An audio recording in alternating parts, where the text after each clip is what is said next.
आइए, स्वागत है एक बार फिर से उत्कर्ष क्लासेस ऑफ सोशोलॉजी में। आज हम देखेंगे सामाजिक परिवर्तन के कारक के रूप में प्रौद्योगिकी और सामाजिक परिवर्तन, टेक्नोलॉजी एंड सोशल चेंज, या सामाजिक परिवर्तन का प्रौद्योगिकी कारक, technological factors of social change. ये हमारा सामाजिक परिवर्तन के कारक से संबंधित दूसरा वीडियो है। पहले वीडियो में जनसंख्यात्मक कारक हमने देखा है, जैविकी कारक हमने देखा है। ये हम दूसरे वीडियो में सामाजिक परिवर्तन का एक दूसरा कारक लेके आ रहे हैं और वह है प्रौद्योगिकी कारक। उम्मीद करते हैं वीडियो आपको पसंद आएगा। वीडियो अगर पसंद आए तो लाइक करिएगा, वीडियो को शेयर करिएगा और चैनल को सब्सक्राइब ज़रूर कर लीजिएगा, ताकि एक ही मंच पर आपको बीए से संबंधित समस्त पाठ्यक्रम का वीडियो प्राप्त हो सके। तो आइए शुरुआत करते हैं Utkarsh classes of sociology by Umesh sir.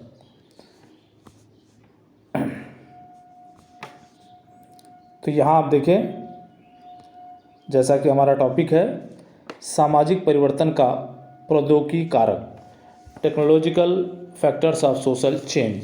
वर्तमान युग में सामाजिक परिवर्तन के मुख्य कारकों में प्रौद्योगिकी कारकों की अत्यंत ही महत्वपूर्ण भूमिका होती है। यह परिवर्तन सामान्यतः भौतिक पर्यावरण में होता है। इस भौतिक पर्यावरण में होने वाले परिवर्तन के अनुरूप व्यक्ति अनुकूलन करता है। अब यहाँ देखें कि वर्तमान युग में जो सामाजिक परिवर्तन हो रहे हैं उसमें एक प्रमुख कारक के रूप में प्रौद्योगिकी कारक भी अत्यंत ही महत्वपूर्ण है। यह परिवर्तन सामान्यतः समाज के भौतिक पर्यावरण में होता है, और जब समाज के भौतिक पर्यावरण में किसी प्रकार का परिवर्तन होता है तो व्यक्ति क्या करता है कि उस भौतिक पर्यावरण से अनुकूलन स्थापित करने के लिए अपने व्यवहारों में परिवर्तन करना शुरू कर देता है, जिसके कारण सामाजिक संस्थाओं में संशोधन हो जाता है, जिसका प्रभाव ये पड़ता है कि व्यक्ति के व्यवहारों में परिवर्तन हो जाता है, जिसकी वजह से उसके संबंध बदलने लगते हैं। इस वजह से सामाजिक संस्थाओं में भी संशोधन होना अनिवार्य हो जाता है, या सामाजिक संस्थाएं परिवर्तित होती हैं, जिससे सामाजिक परिवर्तन होता है। इस प्रकार विभिन्न प्रौद्योगिकीय आविष्कारों और औद्योगिक क्रांति के परिणाम स्वरूप समाज में क्रांतिकारी परिवर्तन हुए हैं। आज समाज के रहन सहन, वेशभूषा, चाल चलन, खान पान तथा सामाजिक संबंधों में परिवर्तन स्पष्ट दिखाई देता है। अब यहाँ पे आप देखें कि जब संबंधों में परिवर्तन होता है, संस्थाएं बदलती हैं, तो सामाजिक परिवर्तन होता है।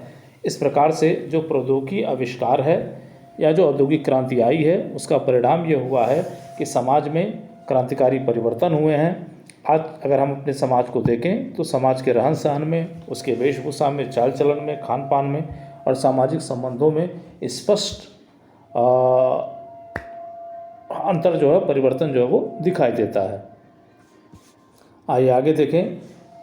बेबलन के अनुसार सिर्फ प्रौद्योगिकी ही सामाजिक परिवर्तन के लिए प्रमुख रूप से उत्तरदायी है, इसीलिए बेबलन को प्रौद्योगिकी निर्धारणवादी कहा जाता है। अब यहाँ देखिए, बेबलन ये कहते हैं कि सिर्फ एक ही कारण सामाजिक परिवर्तन के लिए जिम्मेदार है और वह है प्रौद्योगिकी कारक। ऐसी वजह से बेबलन को प्रौद्योगिकी निर्धारणवादी कहा जाता है। बेबलन का कहना है कि मनुष्य वही है जो वह करता है, जैसे वह कार्य करता है वैसा ही अनुभव और विचार भी करता है।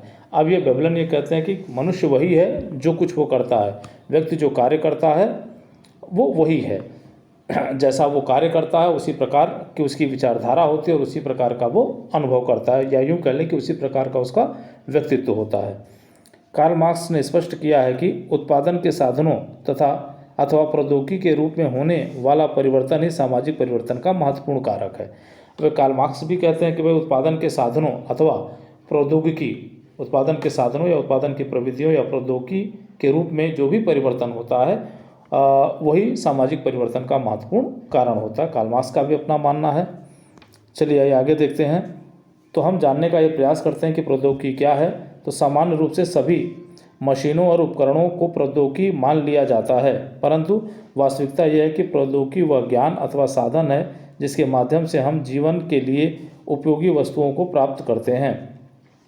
अब सामान्यतः हम ये मान लेते हैं कि जो मशीनीकरण हो रहा है या जिन उपकरणों का हम प्रयोग कर रहे हैं वही प्रौद्योगिकी है, परंतु वास्तविकता यह है कि प्रौद्योगिकी वह ज्ञान अथवा साधन है। प्रौद्योगिकी एक ज्ञान है, साधन है, प्रविधि है जिसके माध्यम से हम अपने जीवन के लिए उपयोगी वस्तुओं को प्राप्त करते हैं। इसका मतलब कि वो समस्त तकनीकियाँ, वो समस्त उपकरण, वो समस्त प्रविधियाँ जिसके द्वारा हम अपनी महत्वपूर्ण आवश्यकताओं को पूरा करते हैं, वो प्रौद्योगिकी कहलाएगा। इस प्रकार प्रौद्योगिकी का तात्पर्य उस व्यवस्थित ज्ञान से है जिसके द्वारा यंत्रों या उपकरणों का प्रयोग संभव हो पाता है। तो यहाँ प्रौद्योगिकी से सीधा सा तात्पर्य है कि एक व्यवस्थित ज्ञान है प्रौद्योगिकी, जिसके द्वारा हम क्या करते हैं, यंत्रों और उपकरणों के प्रयोग को संभव बनाते हैं। इसका मतलब कि यंत्रों और उपकरणों का प्रयोग करने के लिए जिस विधि या जिस ज्ञान का हम प्रयोग करते हैं वो प्रौद्योगिकी कहलाती है। जैसे कंप्यूटर प्रौद्योगिकी नहीं है, बल्कि कंप्यूटर चलाने की कला को प्रौद्योगिकी कहा जाएगा। अब यहाँ उदाहरण एक दिया गया कि भाई कंप्यूटर कोई प्रौद्योगिकी नहीं है, लेकिन प्रौद्योगिकी तब कहेंगे, उसे कहेंगे जो कंप्यूटर चलाने की कला होती है। अर्थात आवश्यकताओं की पूर्ति के लिए जिन साधनों का हम प्रयोग करते हैं उनसे संबंधित उपकरण अथवा ज्ञान को ही प्रौद्योगिकी कहा जाता है। इसका मतलब है कि हम अपनी आवश्यकताओं को पूरा करने के लिए जिन साधनों का प्रयोग करते हैं उनसे संबंधित जो उपकरण होते हैं, उपकरण अथवा जो ज्ञान होता है, उसी को हम प्रौद्योगिकी कहते हैं। अब यहाँ देखिए छोटा सा एक परिभाषा है। आगमन ने अपनी पुस्तक टेक्नोलॉजी एंड सोशल चेंज में लिखा है कि प्रौद्योगिकी का अर्थ किसी भी प्रविधि से है। अब ये कहते हैं प्रौद्योगिकी क्या है, तो ये कहते हैं प्रौद्योगिकी एक प्रविधि है जिसके माध्यम से हम क्या करते हैं, अपनी आवश्यकताओं को पूरा करते हैं। चलिए अगले स्लाइड पे देखें। तो यहाँ देखें, इसका तात्पर्य यह है कि कोई भी वह प्रविधि जिसके द्वारा हम अपने विभिन्न उद्देश्यों अथवा आवश्यकताओं को पूरा करते हैं प्रौद्योगिकी कहलाएगी।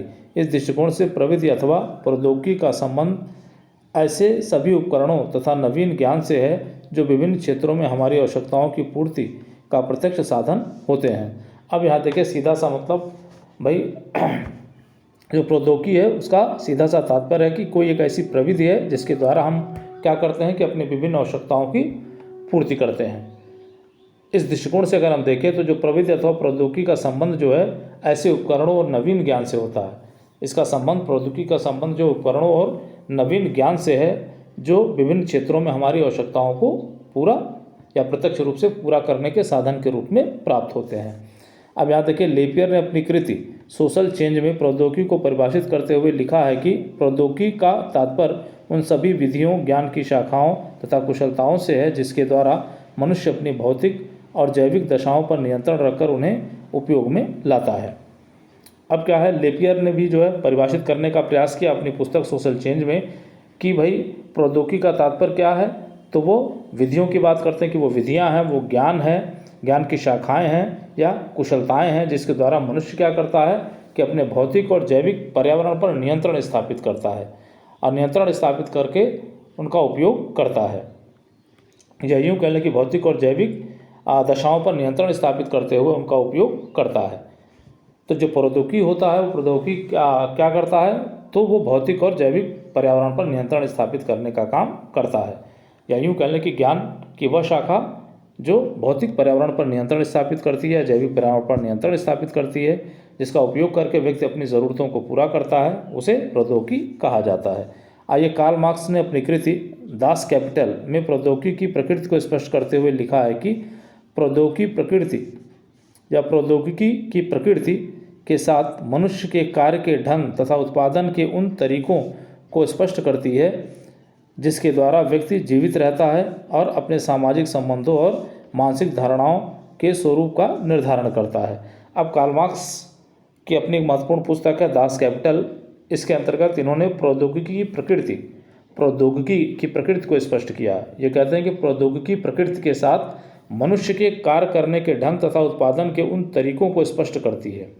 जो प्रौद्योगिकी की प्रकृति है वो मनुष्य के कार्य करने के ढंग और उत्पादन के तरीकों को स्पष्ट करती है कि भाई कार्य करने का उनका ढंग क्या है या उनके उत्पादन का तरीका क्या है, जिसके द्वारा व्यक्ति जीवित रहता है या जिसके द्वारा या जिन कार्यों के द्वारा या जिन उत्पादन के तरीकों के द्वारा व्यक्ति अपनी आवश्यकताओं को पूरा करके जीवित रहता है और अपने सामाजिक संबंधों और मानसिक धारणाओं के स्वरूप का निर्धारण करता है और जिसके आधार पर व्यक्ति अपने सामाजिक संबंधों और अपने मानसिक धारणाओं को निर्धारित करता है उसे।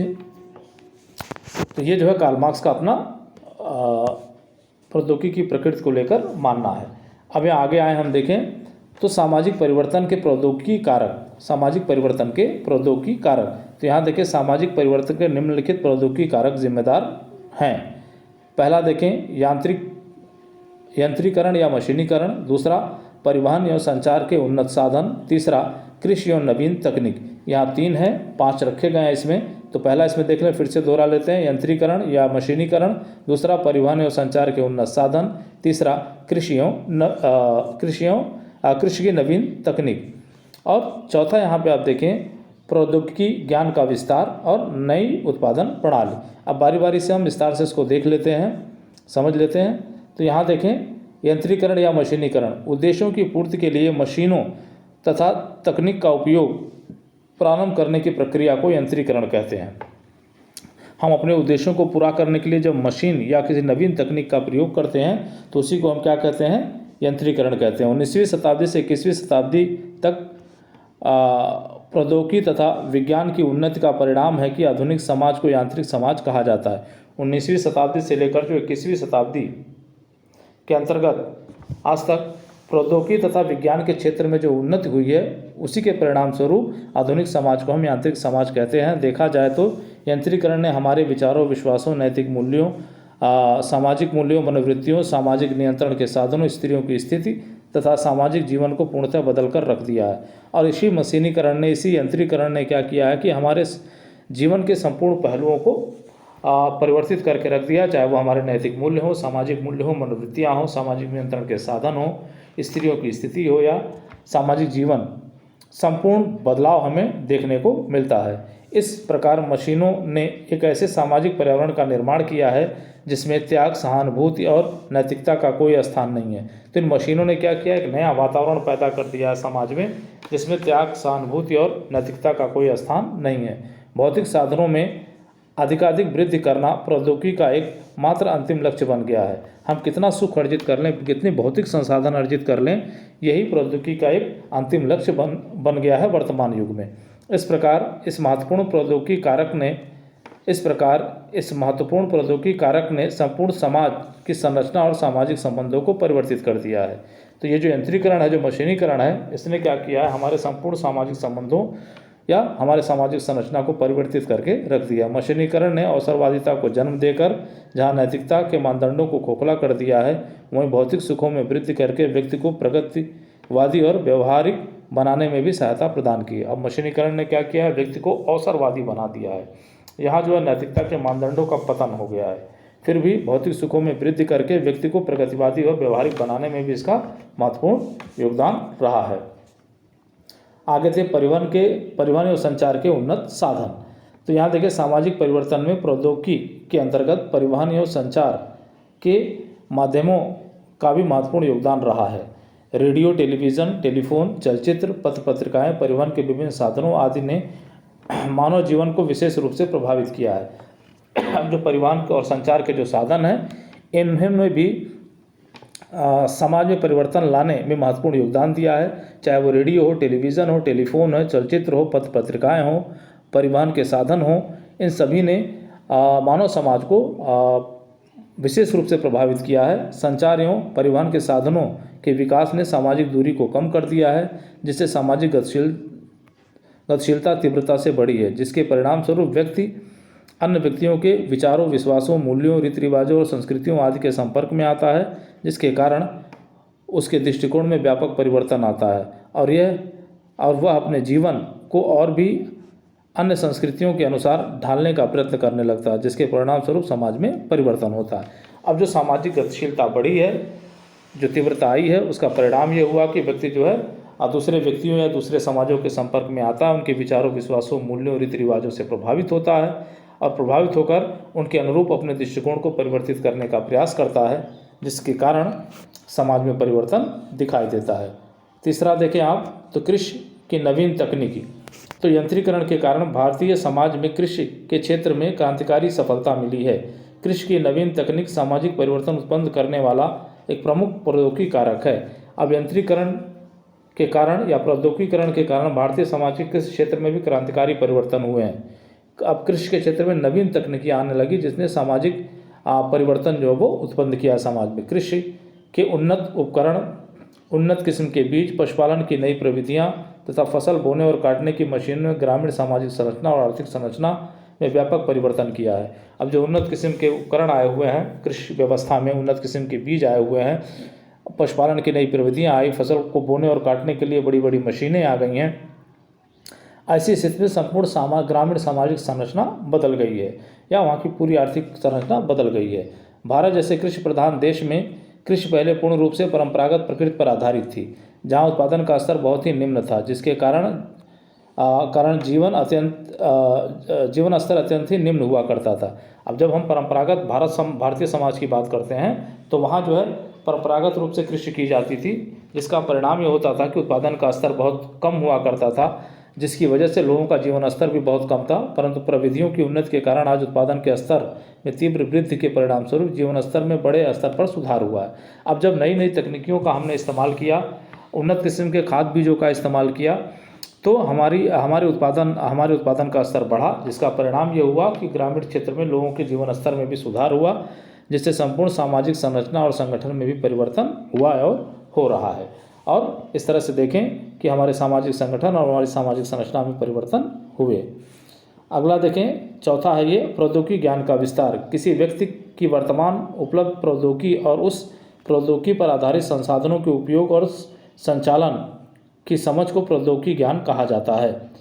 अब यहाँ पे देखिए प्रौद्योगिकी ज्ञान क्या है, तो भाई किसी व्यक्ति की वर्तमान उपलब्ध प्रौद्योगिकी, किसी व्यक्ति को जो प्रौद्योगिकी उपलब्ध है और उस प्रौद्योगिकी पर आधारित संसाधन, जो भी उस प्रौद्योगिकी से जुड़े संसाधन हैं, उनका उपयोग और उनको चलाने की जो समझ होती है, उसी को प्रौद्योगिकी ज्ञान कहा जाता है।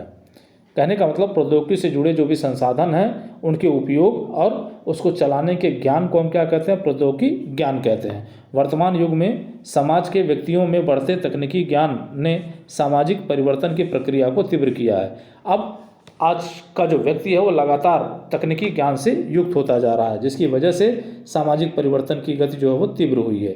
उद्योग और रोजमर्रा के जीवन में भी व्यक्ति अपने उद्देश्यों को प्राप्त करने के लिए नित्य नवीन वैज्ञानिक ज्ञान का प्रयोग कर रहा है, जिसके कारण उसके व्यवहार में परिवर्तन आ रहा है और व्यवहार में होने वाला परिवर्तन उसके सामाजिक संबंधों को प्रभावित कर रहा है। अब हम क्या कर रहे हैं कि अपने रोजमर्रा के जीवन में अपने उद्देश्यों को पूरा करने के लिए नित्य नवीन नए वैज्ञानिक ज्ञान का उपयोग कर रहे हैं, जिसके कारण हमारे व्यवहार में परिवर्तन हो रहा है। व्यवहार बदल रहा है तो संबंध बदल रहे हैं, और संबंध बदल रहे हैं तो समाज में सामाजिक परिवर्तन हो रहा है। यहाँ इसको सही कर लीजिएगा, हो रहा है कि वर्तमान नहीं रहेगा। आगे आए देखें, पांचवा हम देखें इसमें नई उत्पादन प्रणाली। तो यहाँ देखिए कार्ल मार्क्स ने स्पष्ट किया है कि उत्पादन प्रणाली में होने वाला परिवर्तन सामाजिक संबंधों में परिवर्तन लाता है, जिसके कारण समाज में भी परिवर्तन होता है। यहाँ देखिए कार्ल मार्क्स ने स्पष्ट किया था कि उत्पादन प्रणाली में होने वाला परिवर्तन सामाजिक संबंधों को बदलता है, जिसके कारण से समाज में परिवर्तन आता है। नवीन उत्पादन प्रणाली एक ऐसी प्रविधि पर आधारित है जिसमें श्रम विभाजन और विशेषीकरण को प्रोत्साहन मिलता है। अब जो नई उत्पादन प्रणाली हमारी आई है वो एक ऐसी प्रविधि है जो श्रम विभाजन और विशेषीकरण को बढ़ावा देती है, जिसके परिणाम स्वरूप बड़े स्तर पर उत्पादन किया जाता है। अब इस नई उत्पादन प्रणाली से बड़े स्तर पर उत्पादन किया जा रहा है। इस नई उत्पादन प्रणाली ने प्राथमिक औपचारिक संबंधों की जगह अनौपचारिक संबंधों की जगह द्वितीयक या औपचारिक संबंधों को प्रोत्साहन दिया है। अब ये जो नई उत्पादन प्रणाली आई है, इसने क्या किया, जो हमारे यहाँ प्राथमिक संबंध पाए जाते थे या अनौपचारिक जो संबंध पाए जाते थे, उनको परिवर्तित करके इसने द्वितीयक संबंध कर दिया या औपचारिक संबंधों में परिवर्तित कर दिया, जिसमें व्यक्तिगत हित को अत्यधिक महत्व दिया जाता है और ऐसे द्वितीयक या औपचारिक संबंधों में व्यक्तिगत हित को विशेष महत्व दिया जाता है। इस प्रकार संबंधों में होने वाले परिवर्तन ने धीरे धीरे संपूर्ण सामाजिक संरचना को परिवर्तित कर दिया। तो जो संबंधों में परिवर्तन आया उसकी वजह से धीरे धीरे संपूर्ण सामाजिक संरचना ही बदल गई। अब आए देखें, तो यहाँ पे आप देखें समाज पर प्रौद्योगिकी का प्रभाव। ये समाज पर प्रौद्योगिकी का प्रभाव हमें देखना है। तो देखें, प्रौद्योगिकी के विकास में संपूर्ण सामाजिक व्यवस्था को परिवर्तित करने में अपनी महत्वपूर्ण भूमिका निभाई है। अब यहाँ देखिए, प्रौद्योगिकी के विकास ने होना चाहिए था, हमें हो गया, ने संपूर्ण सामाजिक व्यवस्था को परिवर्तित करने में अपनी महत्वपूर्ण भूमिका निभाई है। हमारा जीवन ही मशीनों पर आधारित होता जा रहा है। जो हमारा जीवन है वो पूर्ण रूप से किस पे आधारित होता जा रहा है, तो वो मशीनों या तकनीकियों पर आधारित होता चला जा रहा है। प्रौद्योगिकी का समाज पर पड़ने वाले प्रभाव को निम्नलिखित दो भागों में बांटा जा सकता है। प्रौद्योगिकी का जो प्रभाव पड़ रहा है समाज के ऊपर, उसको दो भागों में बांटकर हम समझ सकते हैं। ए, प्रौद्योगिकी का समाज पर प्रत्यक्ष प्रभाव, और बी, प्रौद्योगिकी का समाज पर अप्रत्यक्ष प्रभाव। तो समाज पर हमें प्रौद्योगिकी का प्रत्यक्ष प्रभाव देखेंगे और अप्रत्यक्ष प्रभाव देखेंगे। आइए देखिए, प्रौद्योगिकी का समाज पर प्रत्यक्ष प्रभाव।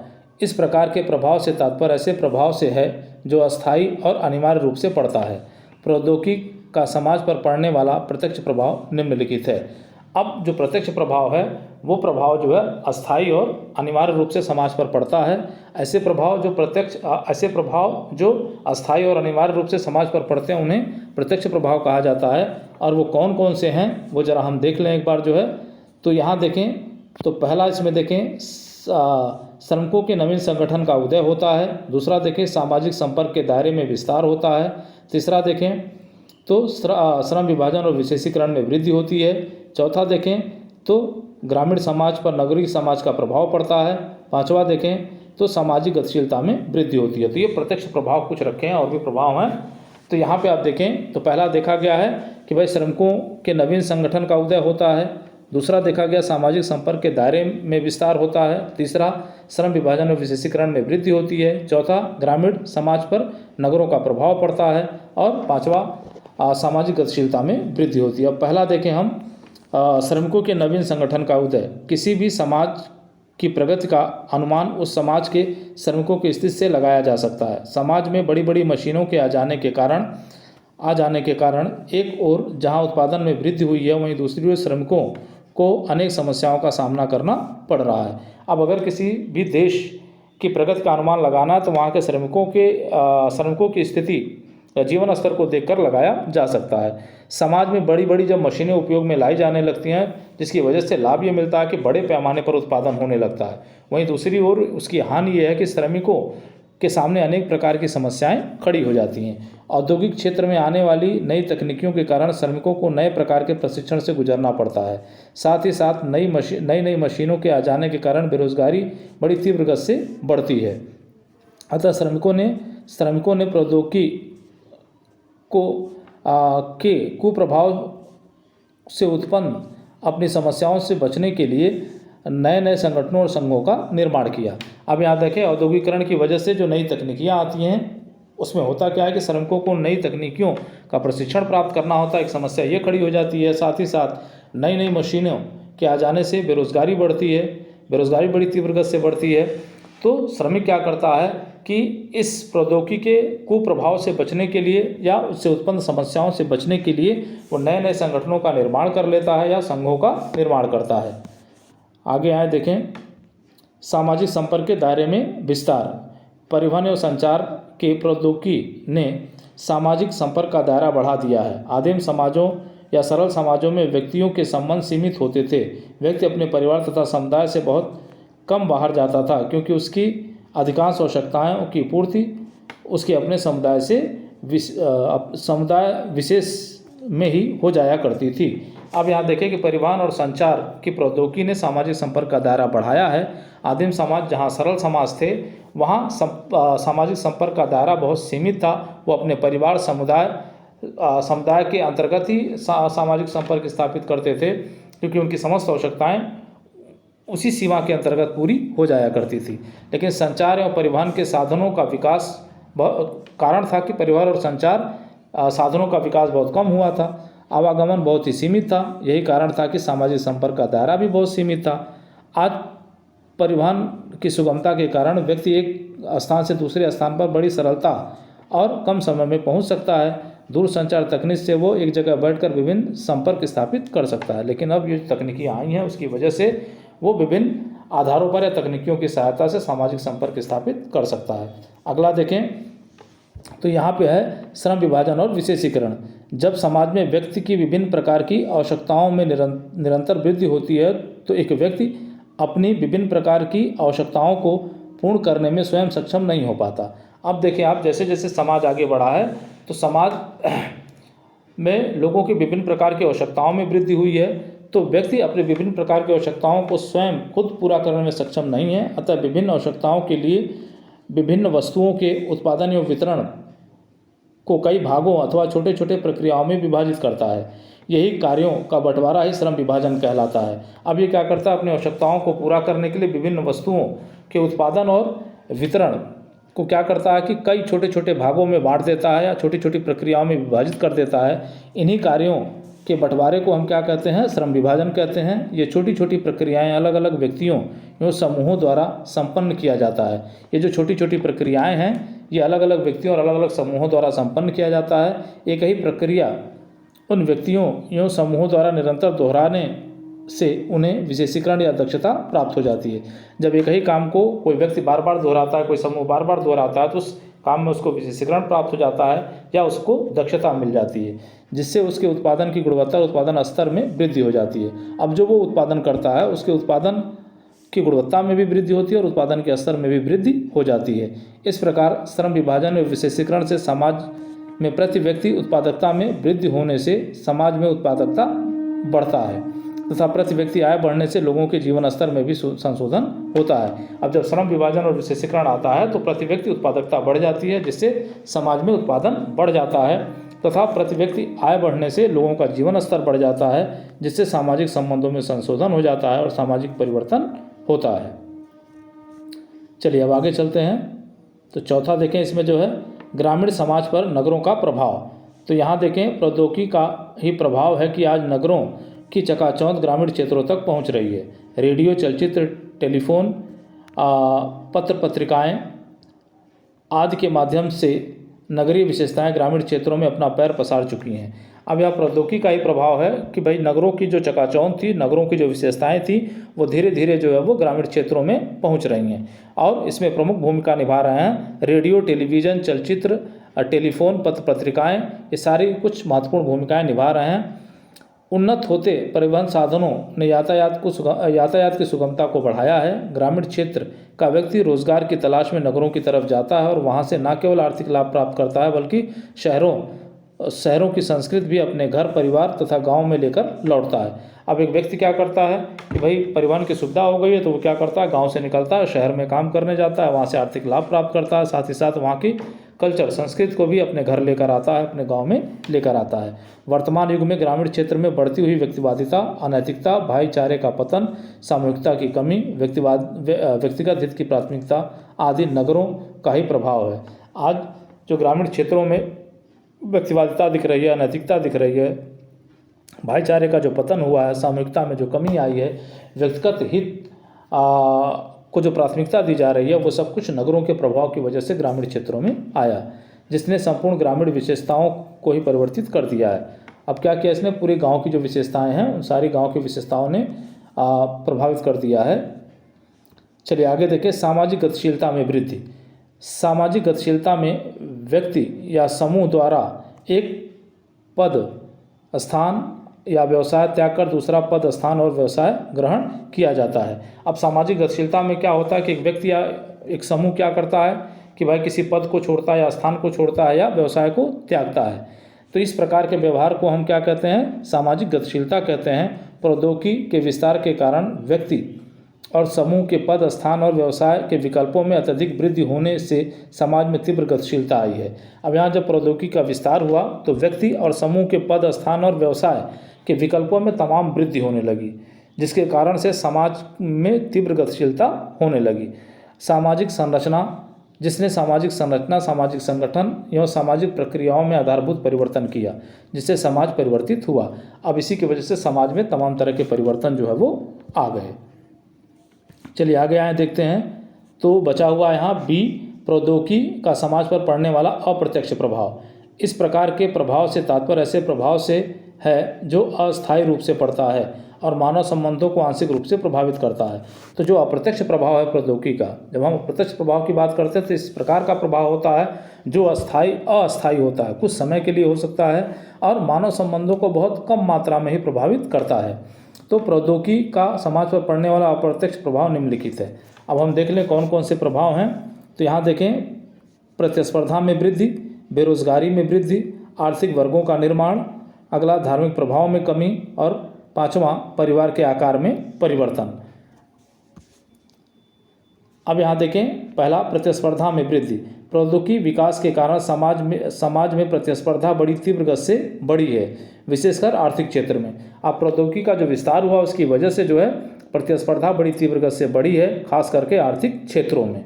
वर्तमान आर्थिक युग में प्रत्येक व्यक्ति अधिकतम आर्थिक लाभ के दृष्टिकोण से कार्य करता है। पूंजीवादी समाजों में तो गला काट प्रतियोगिता का विकास इस 20वीं शताब्दी की सबसे बड़ी उपलब्धि है।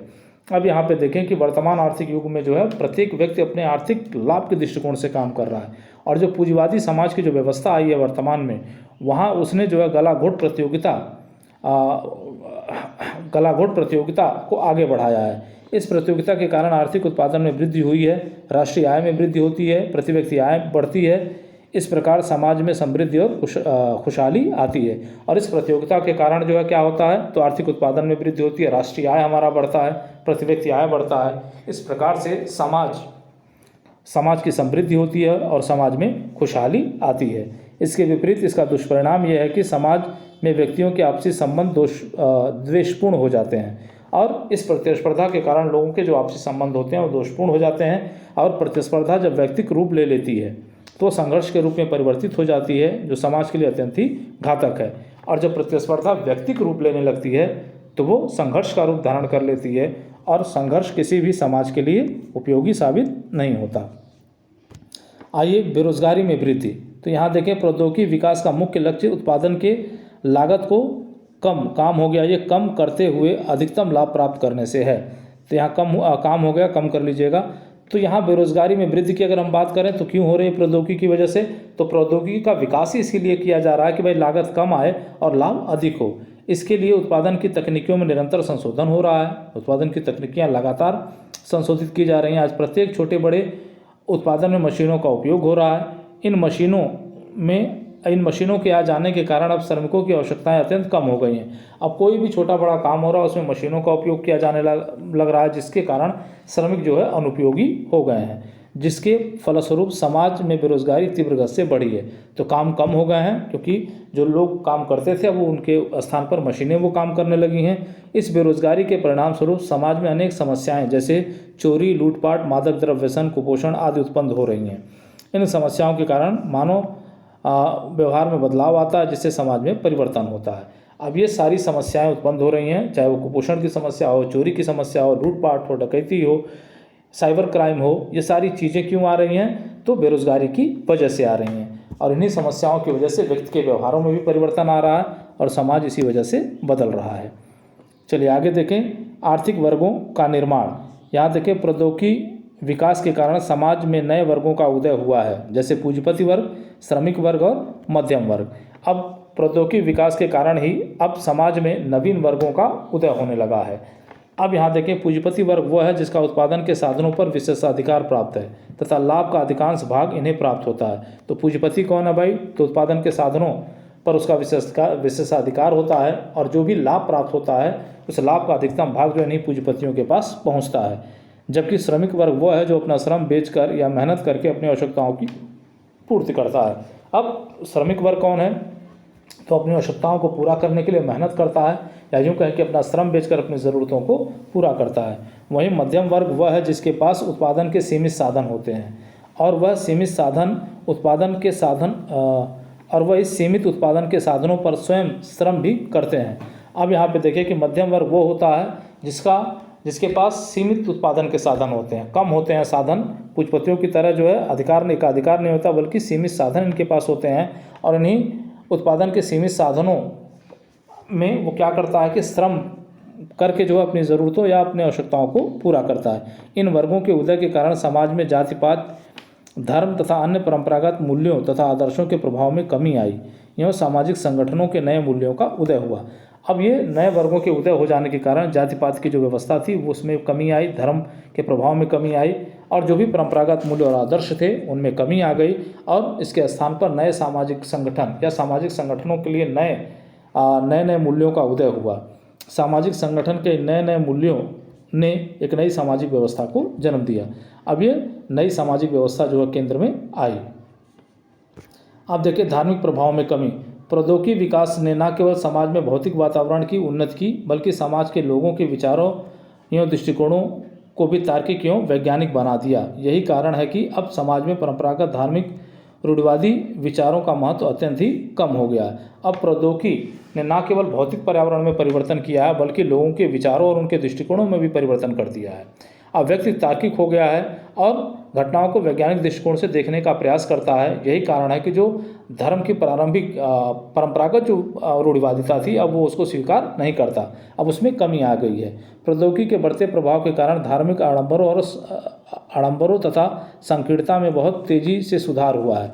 जो भी धार्मिक आडंबर थे, जो भी संकीर्णता थी धर्म के अंतर्गत, उनमें बहुत तेज़ी से सुधार आया है, जिसका परिणाम यह है कि समाज में लोगों के धर्मांधता में कमी आई है, जिसके परिणाम स्वरूप सामाजिक संबंध परिवर्तित हुए हैं। अब लोगों की धर्मांधता कम हो रही है, जिसके परिणाम स्वरूप उनके सामाजिक संबंधों में भी परिवर्तन हो रहा है। अब आए देखें परिवार के आकार में परिवर्तन, ये अंतिम है। तो बढ़ते हुए प्रौद्योगिकी विकास ने सामाजिक संबंधों में आमूलचूल परिवर्तन किया है। आज व्यक्ति बड़े से बड़ा काम प्रौद्योगिकी के द्वारा स्वयं संपन्न कर ले रहा है, जिससे समाज में सामूहिकता का पतन और व्यक्तिवादिता का उदय हुआ है। अब यहाँ देखें कि परिवार के आकार में परिवर्तन हुआ है, बढ़ते हुए प्रौद्योगिकी ने सामाजिक संबंधों में आमूलचूल परिवर्तन कर दिया है। आज व्यक्ति क्या कर रहा है, बड़े से बड़ा काम प्रौद्योगिकी द्वारा या तकनीकियों द्वारा स्वयं संपन्न कर ले रहा है, जिससे समाज में सामूहिकता का पतन हो गया है, व्यक्तिवादिता का उदय हो गया है। इसी व्यक्तिवादी प्रवृत्ति ने भारतीय समाज की पहचान संयुक्त परिवार प्रणाली को हानि पहुंचाई है। अब यही जो व्यक्तिवादी प्रवृत्ति है हमारी, इसने क्या किया है कि संयुक्त परिवार को हानि पहुंचाया है, जो भारतीय समाज की पहचान रही है। परिवार किसी भी सामाजिक व्यवस्था का आधार स्तंभ होता है। किसी भी समाज में अगर देखें तो परिवार समाज का आधार स्तंभ होता है, आधार होता है, जिसमें होने वाला किसी भी प्रकार का परिवर्तन समाज में भी व्यापक परिवर्तन उत्पन्न करता है। अगर इसमें किसी भी प्रकार का परिवर्तन हो रहा है तो समाज में भी परिवर्तन होगा। आज भारत में परिवार की संरचना का आकार विघटित होते होते पति पत्नी और उनके अविवाहित बच्चों तक सीमित हो गया है, या होता जा रहा है, हो गया नहीं, होता जा रहा है करिएगा। तो यहाँ पे आप देखिए कि जो भी परिवार की संरचना है हमारी, उस परिवार की संरचना का आकार छोटा हो गया है, क्योंकि सब परिवार विघटित हुए हैं और इतने विघटित हो गए हैं कि अब पति पत्नी और उनके अविवाहित बच्चों तक आकर सीमित हो गए हैं। अब देखिए इस प्रकार उक्त अध्ययन से स्पष्ट होता है कि सामाजिक परिवर्तन लाने में प्रौद्योगिकी कारकों का महत्वपूर्ण योगदान रहा है। इन जो कारकों का अध्ययन किया, इससे साफ झलकता है कि भाई सामाजिक परिवर्तन को लाने में प्रौद्योगिकी कारकों का अपना महत्वपूर्ण योगदान है। प्रौद्योगिकी कारक समाज को प्रत्यक्ष और अप्रत्यक्ष रूप से प्रभावित करते हुए समाज में व्यापक परिवर्तन उत्पन्न करते हैं। तो जो प्रौद्योगिकी कारक हैं समाज पर प्रत्यक्ष प्रभाव भी डालते हैं और अप्रत्यक्ष प्रभाव भी डालते हैं, और प्रभावों के द्वारा समाज में व्यापक परिवर्तन उत्पन्न करते हैं। तो ये आज का वीडियो रहा। उम्मीद करते हैं कि वीडियो आपको पसंद आएगा। अगर वीडियो पसंद आए तो लाइक करिएगा, वीडियो को शेयर करिएगा और चैनल को सब्सक्राइब ज़रूर कर लीजिएगा। जय हिंद, जय भारत।